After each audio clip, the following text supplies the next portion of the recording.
Welcome back, or if it's your first time, I'm glad to have you here. I'm Matt Fendora, and you're tuned in to the Choose to Live, Love, and Grow podcast, where we journey together toward becoming the best version of ourselves. Using mind, body, heart, and spirit as the anchors of our podcast, join me as we set sail into the depths of self-discovery, unraveling the interconnected layers that shape our growth. If you resonate with today's conversation, consider subscribing to the podcast. Your support means the world to us and ensures you never miss an empowering episode. Hello, and welcome to another episode of the Choose to Live, Love, and Grow podcast, your go-to destination for personal growth and empowerment. Whether you're a loyal listener or a newcomer, I'm grateful for your presence. Today, we have the opportunity to chat with Ethan Getchell. Ethan Getchell is a men's mental health advocate pursuing his master's in social work at the University of Michigan. He currently works at Michigan Medicine Psychiatry as a social work intern. Ethan earned his bachelor's in business and communication from Hope College in 2023.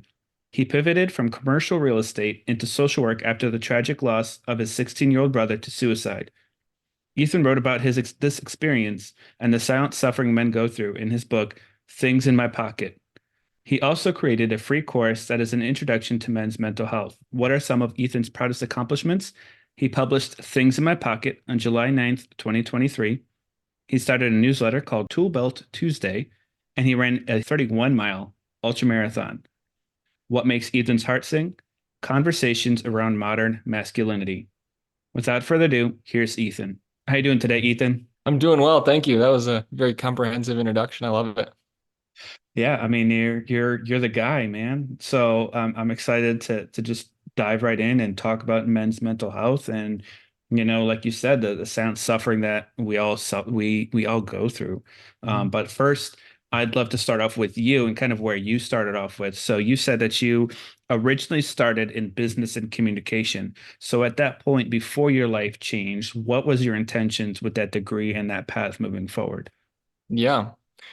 I was born and raised in Michigan, Portland, Michigan, small rural town. And then I went to undergrad at Hope College in West Michigan. And so growing up, there was always that kind of traditional values of work ethic, providing, protecting, I think really healthy sides of what it means to grow up as an adult.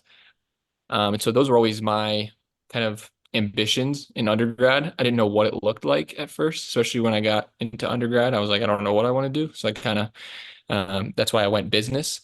But then after 3 years or so, I was like, okay, I know I'm starting to focus. I know I love working with people in that capacity. And at that point, before I pivoted, it was just like, okay, what career can I do that will make the most money and give me the standard of life that I want? So I think it was really missing that passion piece, maybe almost integrity piece. So there were a lot of reasons for the pivot, but one of the smaller ones is I just feel much more on fire about doing what I'm passionate about. And I think that's so critical for people who are pursuing careers. Mhm. So if it's all right, I'd love to kind of talk about that event that changed your life, that made Mhm. you kind of realize what your passion really is. So I was on track to go into business. I had my real estate license. I had multiple internships in real estate industry. And the things that I liked about real estate was the advisorship. I liked that you were working with people. You were helping them in these really, really kind of intimate decisions, whether it's buying a home or making a life choice or an investment piece. It's a very community focused career path. And so I liked those pieces. But like I said, it was just missing something. And then it was my junior year that my youngest brother, Austin, died by suicide. And after he passed away, there was a period where I wasn't thinking about anything. It was just grief. And then after about a year of grief, it was like, okay, what do I want to do with my life? What really matters anymore?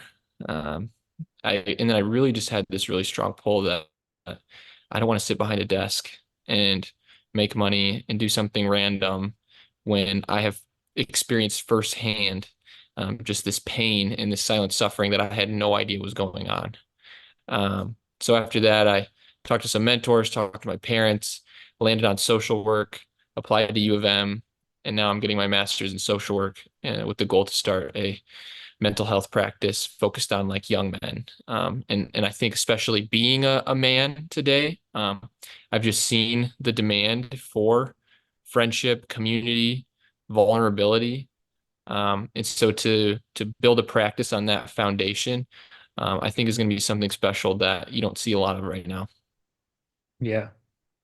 When that happened, how did you handle the grief that you went through? Poorly at first. I think I wasn't prepared to grieve, to an extent. I don't think anybody really is. You can't Mhm. really brace yourself to go through something that you have no idea is about to happen. I think some people can do a better job if they're more reflective or there's an emotional intelligence piece. But I just never gave much credibility to mental health specifically. I took care of my physical health. I had friends, but it wasn't a deep, like, how are you doing? Taking care of yourself, prioritizing your mental health. I didn't give credibility to therapy. I never went to therapy. So the first year of grief it was messy. It was me uh, feeling alone. It was me going through bouts of depression. It was me not working out. And I think I really suffered a lot because I didn't have that guidance and mentorship on what the grieving process should look like. And there's no one right way to do it, but I think having people around you, friends, mentors, therapists, professionals, to guide you can really be beneficial. So after about a year, I did start going to therapy, and that was the first time that I really gave credibility to it. And I found a lot of benefit going and just speaking to that pain and kind of bringing it to light and getting tools to deal with it and understanding that I'm not alone in my grief. So once I saw that, I was like, that's really powerful. And that's something that I want to replicate. Mhm. So during that first year, when you said you were handling it poorly, were you just, putting it in a jar and putting a lid on it and trying to ignore the fact that, that happened and trying to, in a way saying that you're stronger than that, like it's not going to affect you kind of thing? Was that like your mentality toward it? Yeah, absolutely. I think you said it really well. It was suppression. It was a telling people I'm okay. It was not wanting to admit that I was hurting. And really, that was just eroding me on the inside.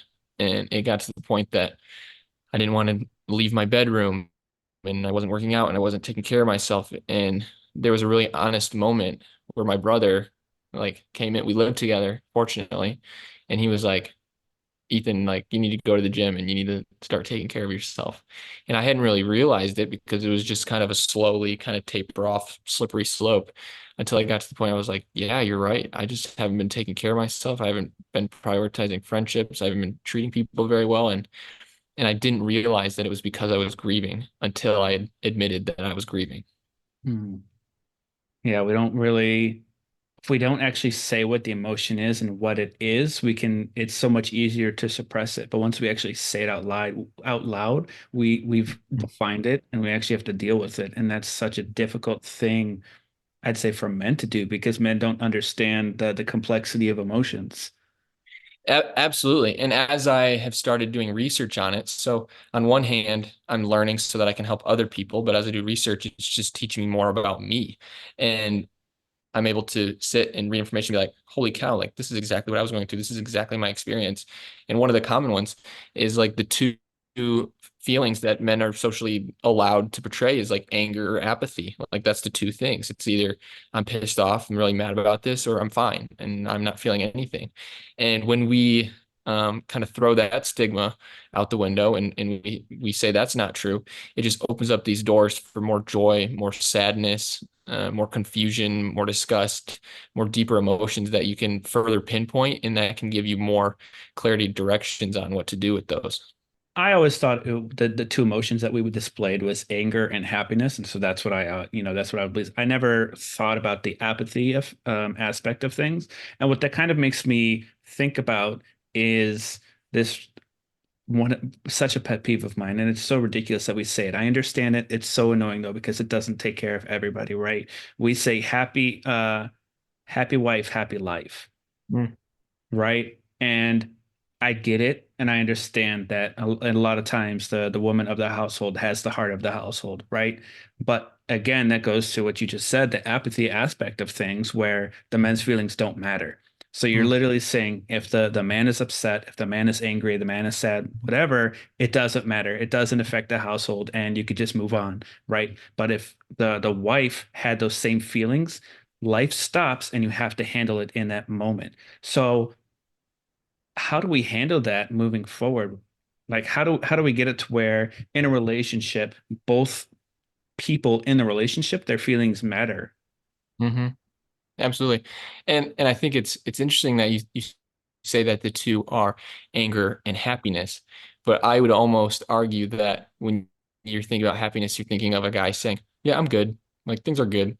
And that's not really happiness, that's apathy. By disguising everything as good, you're not expressing any emotion. That is a form of apathy. So to me, if you were to express happiness, it would be joy, it would be smiling, it would be laughing, it would be being ecstatic. And similar to if you're sad and you're crying, and that expression of sadness through tears, there is an expression of joy that is like overwhelming, that is almost taboo for men and guys. Like they feel uncomfortable being overly happy. Like you have an accomplishment, you do something well, you don't see that overwhelming happiness. It's like, oh yeah, I did it. Okay, that's cool. Move on. I don't know. And that's a generalization, but I think that points to the need for more expression of emotions. And I think hitting at your specific point about being in relationships, first thing that comes to mind is speaking what's on your mind. Pretty quickly. I think we've talked about briefly the problems with suppression, and when you suppress grief and when you suppress your emotions, if you're feeling a certain way, if you're feeling sad, annoyed, disgusted, anxious, depressed, whatever, if you can name that, the quicker you can name it and talk about it, the quicker you can take the power away from it and you can dissolve the fire. It's almost like if you think of it as a house fire, if it starts off as embers or a spark, if you put that out, you're going to prevent yourself from having to deal with a major house fire. So I feel like part of the problem is that I think absolutely you see these kind of stereotypical phrases like happy wife, happy life, and they have merit to them. But I think when you use those to suppress emotion and you don't share, it just builds up, builds up, builds up, builds up until something small happens, and then there's the house fire. And so I think one of the ways you prevent that is by being more vulnerable and open with your thoughts and your feelings, and there are ways to do that Hmm. healthily. I think that that's easier said than done for a lot of people, right? Mm. So, what steps can we take to work through that and actually start to express ourselves and actually say, this is what I'm feeling? Mm. It's about understanding your feelings. It's about understanding the possibility of feelings that you can feel. A modality that comes to mind in therapy, a practice that you can use for this. We call it dialectical behavioral therapy, DBT. And it is a type of therapy that looks at your thoughts, your emotions, your actions. And it's especially helpful for people who are emotionally dysregulated or emotionally blunted. And so if you can figure out what the root is, if you can figure out the emotion that you're expressing too much of or not enough of, then you can almost look at the opposite emotion. So if you have somebody who's super angry all the time, kind of has anger management, and you're looking at like a spectrum of emotions and it's like a wheel. If you looked at the opposite side of anger, it would be what? It would be happiness, joy. So if you're expressing anger, it's because you can't express peace, happiness, gratitude. So what are the things that are getting in the way of that? Well, there's this relationship, there's this piece, there's that. So when you're able to kind of break those down, you can get to a place where you're experiencing the opposite. And DBT is very extensive, and there goes into pieces of the emotional regulation. It goes into like distress tolerance and your ability to handle stressful situations and communicating your needs effectively. So again, I'm trying to make a whole career out of this, but just at a brief level as an introduction, like there are ways that you can learn to tap into that, that is just very foreign to men, especially. How long of a process does it take for someone to go from, hey, I'm going to take the DDT to, hey, I'm going through on the other side and I can, whether that's stopping or they could say, hey, I've successfully worked through my emotions. It's hard to say a specific timeline. A lot of the workshops that are offered will be like a 9 to 10 to 11 week program. So if I had to put a time frame on it, I would say probably about that much time. So maybe 3 months. But again, everyone's different and there are different styles of therapy. There's kind of the problem solution type of therapy where you have a specific problem you want to get fixed. You come in, you spend the 3 months, check, okay, and then you stop going to therapy. But often I find that as someone goes into therapy and they start expressing these, okay, you work on this for 3 months. Oh, but then there's also this piece in my life. And now you have something else to work on. Oh, and then there's this piece. And so we're always kind of working on improving. And so there are different philosophies when it comes to therapy. I think some people believe you should be in therapy for your whole life. Some people should be like, you should get out of it as quick as you can. You should only use it if you need it. I think for me, I believe that in a perfect world, if you had loving, supportive parents, if you had deep friendships, if you had a mentor, then you don't need a therapist. Like you're going to have so many buckets that are filling into you, spaces that you're being vulnerable, people that are filling in, that are feeding into you. I think the problem is there are just so many people that feel alone, that don't have a friend, that don't have a mentor, that don't have parents. And so therapists really come in to look at your past, look at what happened to validate an experience that oftentimes wasn't validated by other people. You're fine. Pick yourself up by your bootstraps, keep moving forward, and you're moving forward dysfunctionally. So we look at the past, we look at who you are as a person in the present, and we acknowledge the things that you're going through on a day to day. We ask about your life, how are you feeling 1 out of 10, check on you day to day, have normal small talk conversations. And then we also look at the future. What do you want to achieve? What do you want to do? And that's more of like a coaching mentality. So I think there's a beauty in that space that if you don't have the support that you need, that therapists can really step in and fill your bucket. So you've mentioned the support system a couple times now, right? And in my opinion, I know you've probably done the research. In my opinion, one of the two biggest factors that affect men's mental health is loneliness. And so Mm-hmm. I know that if you had that support group, that support system, that would definitely help work through that Mm-hmm. loneliness. And then, or if you have to go through something that has grief or anything like that, how can we find that healthy support system? Because I don't think it's easy for men to just go out and just find that healthy support system or be like, hey, can you provide a safe space for me? Because that other person will be like, what are you talking about? Right. Mm-hmm. So how do we create that? Mm-hmm. Yeah, there are a few pieces that come to mind. There's this idea called the third space. I don't know if you're familiar with it. I don't know who is the author of it, but it's this idea that everyone should have three spaces. So if you have your home and your work, you should have a third place that you go to. So whether that's church or it's your bowling alley or it's your hunting buddies or it's your book club or it's whatever, you have that third space and it's the emphasis of community. So yes, you have your wife and your kids or your husband and your family. So that's your first space. And you have your work and your colleagues and your friends there. But then there's this different, unique third place that really is centered around community and people that share your values. And there's almost this responsibility lifted from you because you have responsibilities at home, you have responsibilities at work. And so having a third space that you can go and kind of just take off those hats and just be yourself is really important for people. So then how do you find that third space? I think it's especially hard for guys. Like I posted on LinkedIn, I think it was a week ago or something, and I was like, men suck at making friends.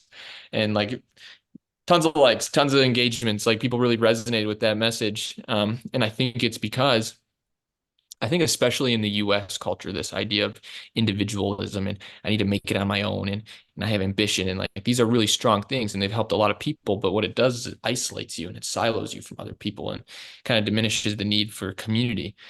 So you have to step out of you can still have it, but when you're trying to build community, you have to have more of a vulnerable stance to say these are the things I value. These are the things that I struggle with. And when you do that, I think it's so quick. You build friendship and community so quickly when you're able to be vulnerable. It's amazing. I don't know the exact research on it, but just anecdotally, when I'm sitting around talking with people and I share vulnerably, and then they share vulnerably, those become your best friends right there. So it's much easier said than done, But when I think about that third space, it's a space where you're being vulnerable. You can be yourself, and other people are, and they accept you. So let's say you're in an environment where you wish it was safe, but you can tell it's not a safe space. How can Hmm. you change that dynamic and make it safe? Hmm. That's tough.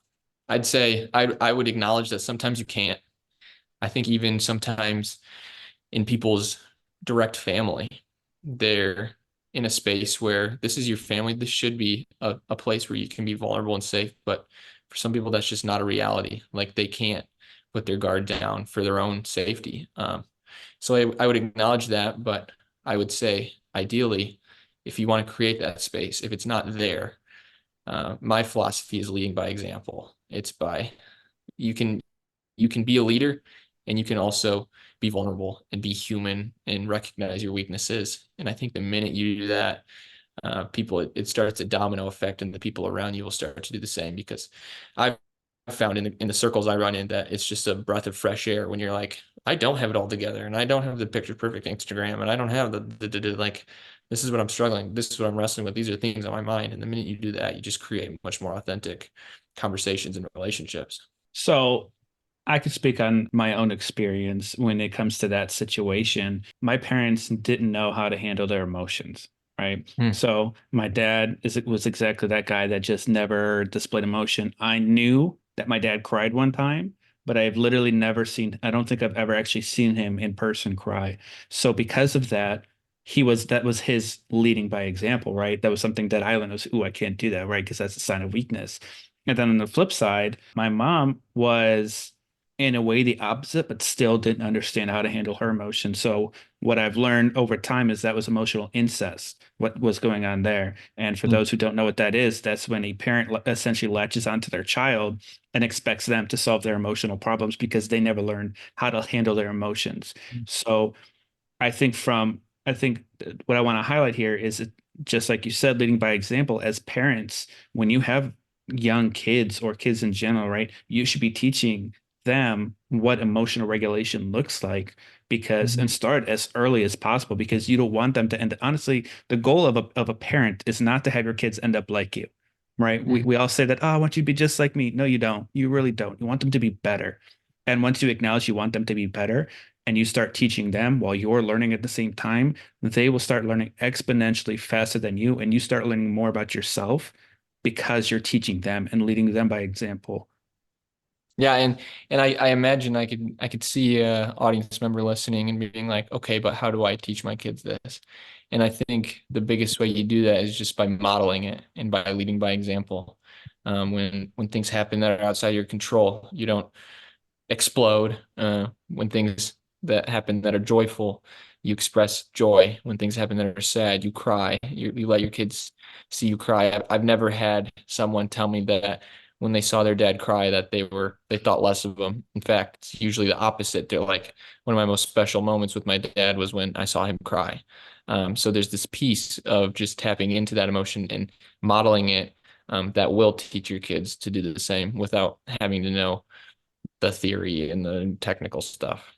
hmm And I think there's so much to learn emotionally, and we get caught up in that aspect, right? There's so much to learn. There's so much to do. And when you think of it like that, you're absolutely right. You're not going to actually be able to provide for your child. So what I would recommend, take one concept, just one thing, focus on it for 1 week, right? Mm, And try to focus on yourself. And then mhm, after that, then you have that conversation with your child for the next week and have them work through it. So while mhm, you're working through it, you're learning. Now they're doing it, and now you essentially have 2 full weeks of actually learning one simple mhm, concept. And that could be something as simple as, "Hey, how are you feeling today?" mhm, Really, right? Not okay, not good. Like you have to give me a legit answer on how you feel.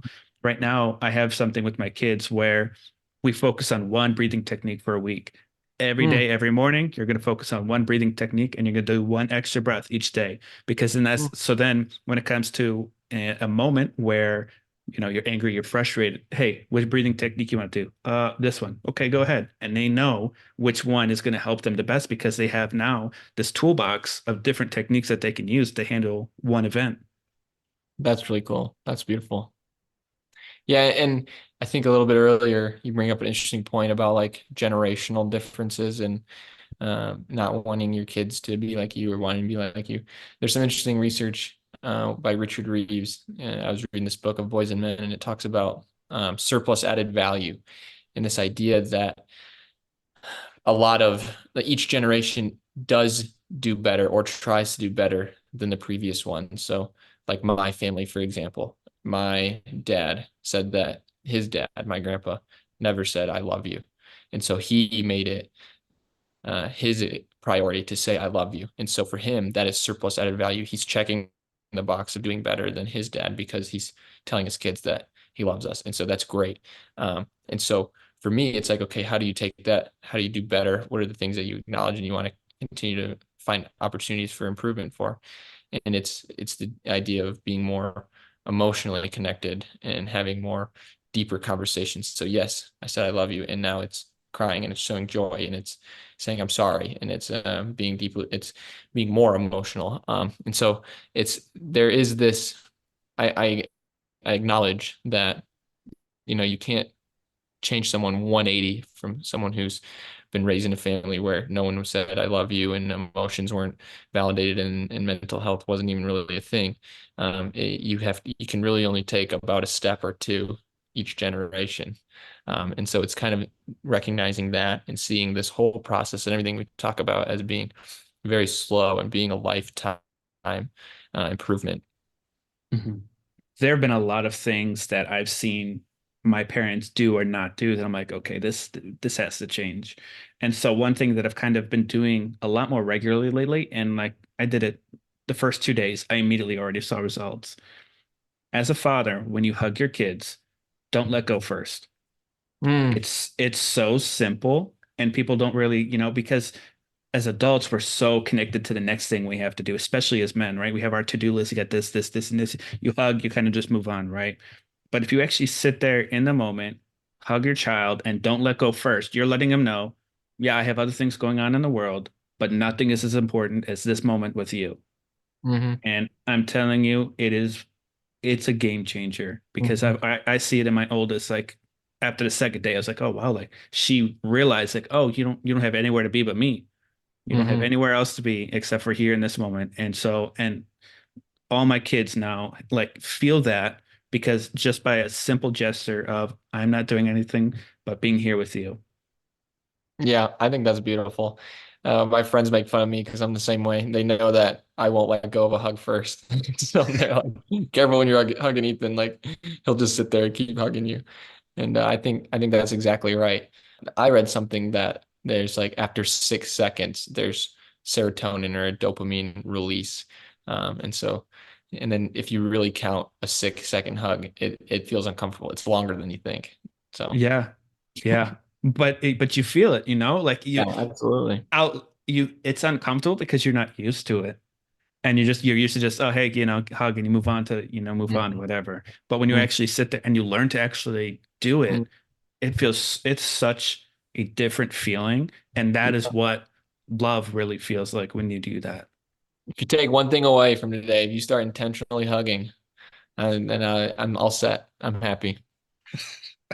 One other thing that you mentioned, I forget how you said it, but you talked about how men are essentially achievement oriented. They're like we try to find the achievements and the good things. And that is of those two things, I think two factors that impact men's mental health the most. Loneliness, I said, was it the first one. The second one, I think, is worthiness. And the reason I say that is because we're so achievement oriented. We just want to get the next thing done. We just, we feel like we have to check these things off the box. We have to have some sort of accolade to be worthy of who we are. So I don't know if you feel the same, but I'm curious, in your opinion, how do we work through that and actually feel worthy? Yeah. And I think there is an acknowledgement of our female counterparts that's really interesting here. So if we're trying to feel more whole, feel more worthy, we have to recognize the piece in us that is task driven, because that's the really beautiful thing. It helps men in all kinds of facets of life, whether you're a doctor, or businessman, or lawyer, or manual labor in the trades. Like there's beauty in that strength. And I think there are differences where men can be more task oriented and women can be more people oriented, and they can recognize the emotions in the room, and they're more emotionally intelligent. So when I think about how do you become more whole, it's about trying to blend the two and have both and not be on either extremes or lacking one piece or the other. And so I think you can balance being a specialist while also being a generalist. And by that, I mean as a specialist in your career, in what your strengths are, but a generalist in the way that you treat people and in the way that you understand your emotions. So there are masculine and feminine energies, and there are strengths, and I think recognizing both and understanding the other is a way that you can improve yourself regardless of who you are. Let's say that someone is stuck in the loop where their value or they only feel worthy if they actually achieve something, and they're stuck in that loop and they're not actually achieving anything.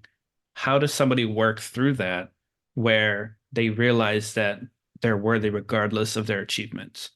Yeah, I think you would have to really take time to reflect your values and your thoughts behind where you're finding significance. So if you're finding value in the achievement, and the achievement is something that is really is always going to continue to be there. Like once you accomplish one goal, there's always that next goal ahead of you, and then the next goal, and then I accomplish this. And there's kind of that, it's kind of the dark side of ambition, is that you never really had enough.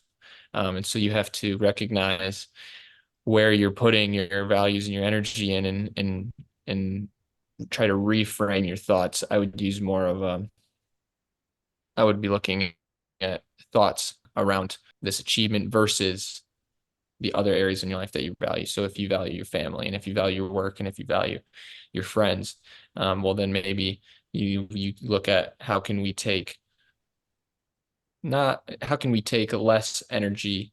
How can we step back from this achievement and also understand that you have value and worth in these other areas of your life, and in a much more whole way than just the one thing that you're doing. So, an example that I have, let's say that somebody in the last generation, we had a lot of movies where the man was so work oriented and he would just do work all day, work all day, work all day, right? To provide for his family because his family is important. However, he's not spending the actual time with his family because he's so work oriented. And let's say because of that conflict, that friction there of my worth is how much I provide, how do they get back to, let's say, if they lost their job, that they're still worthy? Hmm. Yeah, I think it begs the question, like, what are you working towards? Are you working towards getting to the top? Because that's one of those never-ending climbs. Or are you working towards freedom? And then how can we reframe what freedom looks like? Because I think you can make an argument that you have freedom in your day to day, and you just have to acknowledge that beauty, because it may look different than how you've been viewing it in the past. But how can we reframe what freedom looks like for you? Okay, so you got laid off, or okay, you're in a job that is very structured and you can't get out of it. And I think that piece of achievement really comes from people lacking that freedom, but looking for it. So how can we find it in what you already have? Is there a an exercise that would help that that would help somebody work through that? Yeah, it comes from a CBT, so it's cognitive behavioral therapy model. And the idea of that is there's kind of this triangle of thoughts, feelings, and actions. And you, you really can't change your feelings just directly. You can't just change them. But what you can do is you can change your thoughts or your actions in order to change how you feel and your feelings. So what you can do is take a cognitive restructuring approach to write down the thoughts that you're feeling. Okay, so I'm feeling uh, trapped. I'm feeling like I'm lacking motivation. I'm feeling like I need to achieve more.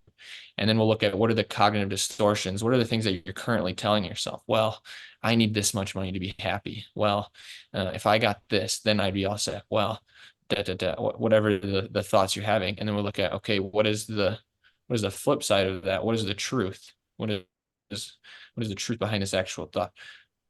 Oh, I do have X, Y, and Z. Oh, I do have a family. Oh, I do have a roof over my head. Oh, I can find happiness in this. So your ability to change the way that you're thinking about the situation without even changing the situation can change how you feel about it. And that's kind of it's very general, and you could do whole months of CBT, but in essence, it's a way that you can reframe your thoughts to change how you feel about a situation. Okay. So, kind of moving to a different topic, kind of. In your book, you talk about how men suffer in silence. So, why do men suffer in silence? It's a great question. It's kind of an age-old question. I feel like there are a lot of stereotypes that have been set up to make that lifestyle enticing. And then once you are in it, you really become trapped. And one of the things I wrote about recently was this idea of the cowboy, and like the traditional cowboy that gets on his horse and rides off into the sunset by himself and sleeps under the stars. And that's very romanticized, and it's like dreamy. It's like, oh, I would love that. But then you actually look at that at a practical level, and you're by yourself for months on end. You're not talking with people. Uh, you're not connecting with people. You're not letting people in. You're suppressing things. Oftentimes that turns into you distract yourself with substances, whether it's drinking or smoking or whatever else. And then it further distances you from people. And then you're not actually pursuing your dreams, and you're not actually doing much at all. And then you're isolated, you're alone, you're not moving. So you can quickly see how that romantic view gets kind of mutated with individualism. And so there are a lot of beauties. This specific example of like a cowboy, there's a lot of beauty in what a cowboy represents, the strength, the independence, the caring, the protecting. But I think a key piece that's missing is doing that in community with people. And so having people around you is really important. And so I don't know when it started or why it's a thing today, but I would argue that it's kind of always been around. And I think it comes from a piece the same way that there's beauty in providing and protecting and serving. The dark side of that is it often feels like you have to do that alone. So you have to leave the house and go out, and you have to work hard and you have to prove yourself. And it makes me think of identities. Men are much more likely to wrestle with what it means to be a man than women are to wrestle with what it means to be a woman. Like it's much more defined. Again, this is a generalization, but women tend not to struggle with am I a woman? Like they know they find strength in their femininity. I am a woman. Where like a boy will stand in the mirror and say, am I a man? And there are a lot of things that go into that are socially constructed for what it means to be a man. Have you killed the lion? Have you made enough money? Have you bought a house? Do you live on your own? Like all these kind of social constructs of what it means to be a man, where part of the beauty of like pregnancy and childbirth, and I think there's much more concrete. There are anchors into being feminine and being a woman that give them different struggles that you see men struggle more with, being isolated and lonely because they don't know who they are, what it means to be a man, and where they live. So a lot of that is socially constructed. And so it also means that it can be changed because we can socially construct a more positive view of what it means to be a man. So you don't have to go kill a lion anymore. And maybe you don't have to buy the house right away or have the nicest car. But it's about having conversations about what does it mean to be a man. So then when a boy looks in the mirror and says, am I a man? He can find confidence that in himself that he is. Yeah, that's fascinating. I never really thought of it that way, but like that example of, the boy who looks in there and says, "Am I a man?" And then also the amount of there's so many different things out there that says, hey, this is the process of being a man. You have to, like you said, kill, whether that's kill the lion or I've seen somebody on social media, they said, oh, we have to walk 170 miles in a week or something like that along this path. And then that's when we become, journey from being a boy to a man. Why? It's crazy. Like, why is that process there? Like, why can't we just understand that a man is a man? Or maybe a better question is, do you think that's the right process of it? Do you think we're handling it the right way? Well, there are differences, right? Another interesting statistic that this makes me think of is that the dependence in a relationship, a bit like a married relationship, is much higher for a man. So a man finds a lot more dependence, emotional connection with the wife than, and I'm not saying a wife doesn't emotionally connect, but a woman will find more emotional confidence and emotional intelligence in herself from how she's raised, how women just naturally are more emotional and have these strengths. So because a man will grow up isolated and lonely, he'll find much more dependence on his wife or his partner. And so it makes an interesting comparison to life in general. It's like we see this dependence in marriage in this unique way. But then we also see, okay, why does that happen? And it kind of comes from this idea of isolation, loneliness, betrayal. And I think especially when we think about the US in today's culture, so it's not the lion anymore, it's not the 100 miles, but it's it's a financial status, and it's a paying for meals on the first date.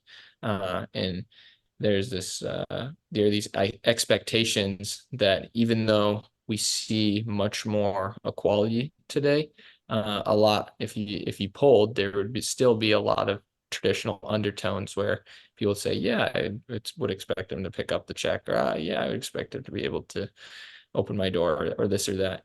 And so I think that ambiguity of what's expected creates a lot of turmoil. So then what do we look at for solutions? It's building up confidence, building up values in boys and men at a young age. It's teaching that it's creating models of education that they'll resonate with, because we really see struggles in education for boys today. So how do we instill these values in education and work ethic? How do we teach these ideas of values and respect, and how do you respect yourself? And so all these pieces that are kind of getting lost with a variety of factors today lead to all these different problems for grown-up men. Hmm. Earlier, I mentioned that, in my opinion, the two biggest factors that impact men's mental health, whether that's negatively or positively, is loneliness and worthiness. In your opinion, what factors do you think have the greatest impact on men's mental health? Yeah, I think I would absolutely agree with loneliness, isolation. You could probably pair those two together. And the other one being, I think it relates to worthiness, but it's the community piece or the friendship piece. I think when you pool the themes of what men struggle with, it really comes down to feeling isolated, feeling lonely, feeling connected, and that connection through relational partners, through friends, that idea of friendship and connection and community. So I'd say those two, the internal, because people go, what's the difference between isolation and loneliness? And how I kind of describe it is isolation is that external separation. So there's a wall between you and other people. You're in a house by yourself, you're isolated. Loneliness is that feeling, even when you're in a group of people, that you don't connect with them, that you still feel alone. So I think that piece of community and friendship really targets the problem of loneliness that men experience. If you could provide one tool for the audience on how to improve their mental health, what would that tool be? I've been asked this question before, and I feel like I always give a different answer. There's so many good answers. An easy one that I would say is curiosity. I'd say curiosity, and curiosity into yourself, and curiosity into other people. So the minute you start reflecting on, why do I think this way and why am I struggling with this, you can start to grapple with some of those problems and you can start finding answers. And then on the flip side, when you start being curious about other people, curious about topics and hobbies and other people's interests is the minute you start building that community and that connection. So I think curiosity is a really important one. And I think it shows up in a lot of different ways. So you can be curious about yourself and you can reflect through journaling. I'm a very big advocate for journaling. You can be curious about other people by being vulnerable. So by sharing the things that you struggle with, you can then learn about what other people are struggling with. So I say curiosity, and it took me a second because I wanted to kind of tie in these other pieces of internal reflection, journaling, external vulnerability, community. So I'd say curiosity. Awesome. Dude, that's a great one. So now that we're getting near the end of the episode, I have three questions which I ask all guests, and these are over the topics of what this podcast is, which is live, love, and grow. Hmm. So the first question I have is, what advice can you share about how to create a life that leaves a positive impact on the world? Hmm. I had a recent conversation and a word came up that really resonated with me, and that word was goodwill. And I think this idea of goodwill is you're providing value. You're providing value without expectations of things in return. Um, and so I try to implement that in my life. Uh, it takes off a lot of stress when you don't have that expectation piece. When you are giving freely without expecting in return, it's a beautiful experience for the person that you're helping, but it's also rewarding for you because you don't have this hold that you're waiting for them to return the favor. So I think that is it's part of goodwill, but when you think about living a life that's worth living, that's impactful, I think one of the undertones is goodwill. Awesome. The second one I have is, what are some practical ways people can cultivate self-love? I think it goes back to that curiosity. When you think about like the early stages of dating, when two people are falling in love, you're asking just every question about them. You want to learn what they like, what they don't like, their strengths, their weaknesses, their fears, what they love doing. And we, it feels like at some point in time, we stop doing that with ourselves. And so how can we bring that curiosity, that dating into our own life? Take yourself on a date. Ask yourself what you like, what your strengths are, what your weaknesses, what your fears are, what you love doing. And when you do that, I think as you learn the answers, you'll start to understand yourself more and you'll start to fall in love with yourself more. Yeah, I knew when you mentioned that curiosity was the tool that you were going to tie that into this question, and I mean, it fits perfectly. So the third question I have is, what is one actionable tip someone can do today to grow 1% better? I'd say journaling. If you don't do it, I'm such a big advocate of it, especially for guys. It feels taboo. I've heard, oh, I don't know how to journal. I'm not a good writer. I don't think that matters. I think the minute that you just start writing your thoughts is the minute that you start creating more clarity. And when you get that clarity, you figure out what direction you want to go. And so you implement that habit into your life every day. You'll be 1% better every day. Mhm. And the great thing is, but when it comes to journaling, is by the time this episode comes out, there's going to be an episode just about journaling and the different ways to journal and how to just journal today, tomorrow, and continue with that. So I think that's a great tool to have. And I recommend it for people as well because it goes back to that curiosity piece. Like that's how you get, the curiosity, self-awareness, and you work through that. Absolutely. Yeah, I've been having a few conversations about journaling, and it's got me kind of inspired about creating some kind of guided journal or something or creating something for guys. It's like introduction to journaling. So we'll see. Stay tuned. Yeah, that'd be a good one. So how can people connect with you? I'm very active on LinkedIn. I'm highly engaged, so we can chat on LinkedIn if you send me a message. Otherwise, you can follow along in my newsletter. I post every week. That's a little bit longer form, and I share more thoughts like this every week on different things all around mental health. You can read my book. But yeah, those are probably the three big ways. And how can people support you on your journey? A practical one, suicide prevention month is coming up. September is suicide prevention month. And one of my goals is to start booking speaking engagements and podcasts. This will be the first September since I've really started becoming a voice in this space. So I don't know I don't have any expectations for what the month will look like, but I hope to every year grow. So this is kind of the trial year. So this is my shameless plug for if you're looking for a speaker for Suicide Prevention Month. I'd be happy to come speak in small groups and on stages, workshops, or otherwise. Yeah, well, that's the whole point of this. So is to make sure, like how can we support you if people enjoy you and want to learn more about you, right? That's why we do the things that we do. Well, and we're pretty much at the end now, Ethan. I really appreciate you coming on here, being vulnerable, sharing your story, and providing actionable tips that someone could do today to grow and just be a better version of themselves. Thank you. Yeah, I love what you're doing. I love what this podcast stands for. And I appreciate you having me on and letting me be a small piece of the conversation. Thanks, man. Thank you for listening to today's episode of the Choose to Live, Love, and Grow podcast. I hope you took something away from this episode that you can implement today just like I did. I'd love to know what your biggest takeaway was from this episode. Let me know by sharing this episode in your Instagram stories and tag me at Matt Fendora. If you've enjoyed this episode, the ones before, and or you're looking forward to future episodes, please hit that subscribe or follow button. It helps me get this information to even more people.